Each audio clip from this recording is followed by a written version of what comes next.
एक समय की बात है। एक घने जंगल के किनारे एक छोटा सा गांव था। उस गांव में एक गरीब लेकिन मेहनती लकड़हारा रहता था जिसका नाम था रामू। रामू हर दिन सुबह सुबह उठकर जंगल जाता, लकड़ियां काटता और उन्हें बेचकर अपने परिवार का पेट पालता। वो बहुत ईमानदार और दयालु इंसान था। जंगल और रहस्यमयी तालाब।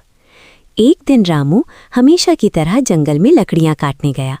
चलते चलते वो जंगल के उस हिस्से में पहुंच गया जहां वो पहले कभी नहीं गया था। वहां एक बहुत ही सुंदर और शांत तालाब था। तालाब का पानी बिल्कुल साफ था, जैसे शीशा हो।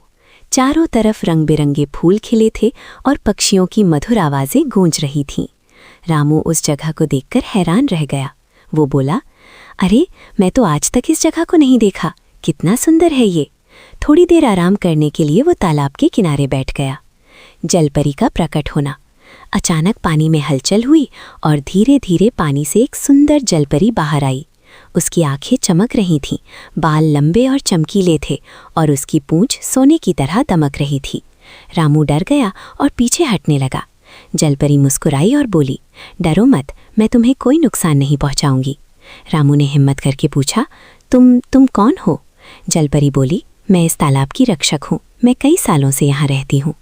दोस्ती की शुरुआत। धीरे धीरे रामू का डर खत्म हो गया। वो रोज उस तालाब पर आने लगा।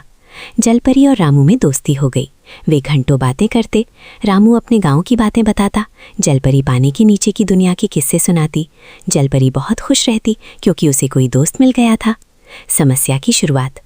एक दिन गांव में सूखा पड़ गया। नदियां सूखने लगीं, खेत बंजर हो गए और लोगों के पास पानी की भारी कमी हो गई। गांव वाले परेशान होकर रामू के पास आए और बोले, तुम रोज जंगल जाते हो, कहीं पानी का कोई स्रोत दिखा क्या? रामू को तालाब याद आया, लेकिन वो सोच में पड़ गया। अगर मैंने तालाब के बारे में बताया तो लोग वहां आकर उसे गंदा कर देंगे और मेरी दोस्त जलपरी को भी खतरा हो सकता है। कठिन फैसला। रामू बहुत परेशान हो गया। एक तरफ उसका गांव था, दूसरी तरफ उसकी दोस्त। वो तालाब पर गया और जलपरी से सब कुछ बताया। जलपरी कुछ देर चुप रही, फिर बोली, अगर तुम्हारा गांव मुश्किल में है तो उन्हें पानी देना ज़रूरी है। रामू बोला, लेकिन लोग यहाँ आकर सब खराब कर देंगे। जलपरी मुस्कुराई, अगर इंसान सही तरीके से इस्तेमाल करे तो प्रकृति हमेशा मदद करती है। जलपरी का जादू। जलपरी ने अपनी जादुई शक्तियों से तालाब का पानी एक छोटी नदी में बदल दिया, जो सीधे गांव तक पहुंचने लगी। गांव में पानी आ गया, सब लोग खुश हो गए। लालच का खतरा। कुछ समय बाद कुछ लालची लोग बोले, इस पानी का इस्तेमाल करके हम ज़्यादा पैसा कमा सकते हैं। उन्होंने तालाब के पास पेड़ काटना शुरू कर दिया और पानी को गंदा करने लगे। जलपरी दुखी हो गई। तालाब का पानी धीरे धीरे कम होने लगा। रामू का साहस। रामू ने ये सब देखा और गांव वालों को समझाया, अगर हम प्रकृति का गलत इस्तेमाल करेंगे तो सब कुछ खत्म हो जाएगा। कुछ लोग नहीं माने। तब रामू ने अकेले ही उन लोगों को रोकने की कोशिश की।